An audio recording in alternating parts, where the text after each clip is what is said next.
మన ఇండియాలో మొదటిసారిగా డాక్టర్ అయిన మహిళ ఎవరో మీకు తెలుసా? ఆనందీబాయి జోషి. ఆవిడకి 9 ఏళ్లకే పెళ్ళి అయిపోయింది. 14 ఏళ్ళు వచ్చేదానికి ఒక బిడ్డ కూడా పుట్టాడు. కానీ దురదృష్టవశాత్తు 10 రోజులకే ఆ బిడ్డ చనిపోయాడు. ఎందుకంటే సరైన వైద్య చికిత్స ఆమెకు అందక. అప్పుడు నిర్ణయించుకుంది ఆవిడ, ఎట్టి పరిస్థితుల్లో మహిళలకు కూడా ఒక డాక్టర్ కావాలి, అది నేనే అవుతానని సంకల్పించుకుంది. ఆ సంకల్పంలో తన భర్త అయిన గోపాలరావు కూడా తనకి సహకరించాడు. ఓ పక్క సమాజం తప్పుపట్టినా, ఇంకో పక్క వాళ్ళ ఫ్యామిలీ అడ్డుపడినా అవేం పట్టించుకోకుండా గోపాలరావు ఒకటే మాట చెప్పాడు, నువ్వు చేయాలనుకున్నది నువ్వు చేయి, నీ వెనక నేనుంటా అని ఒక భరోసా ఇచ్చాడు.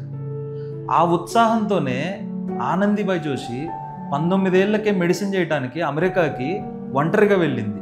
అక్కడ చలిని, అనారోగ్యాన్ని, ఒంటరితనాన్ని తట్టుకొని భారతదేశంలో మొదటిసారిగా డాక్టర్ అయిన మహిళల్లో ఒకరిగా నిలిచింది. కానీ దురదృష్టవశాత్తు ఆమెకి 22 ఏళ్ళు వచ్చేటప్పటికే చనిపోయింది. ఎందుకంటే ఆవిడకి అప్పటికే ట్యూబర్క్యులోసిస్ అనే ఒక వ్యాధి ఉంది. ఆమె జీవితం చాలా చిన్నదే కావచ్చు, కానీ ఆమెకున్న ధైర్యం, తన భర్త ఇచ్చిన ఆత్మవిశ్వాసం చాలా పెద్దదిగా కనిపిస్తుంది. సాధించాలనే సంకల్పం నీలో ఉండి అది నువ్వు సాధించగలవనే నమ్మకం ఇచ్చే ఒక మనిషి మన పక్కనుంటే జీవితంలో ఏదైనా సాధించవచ్చు.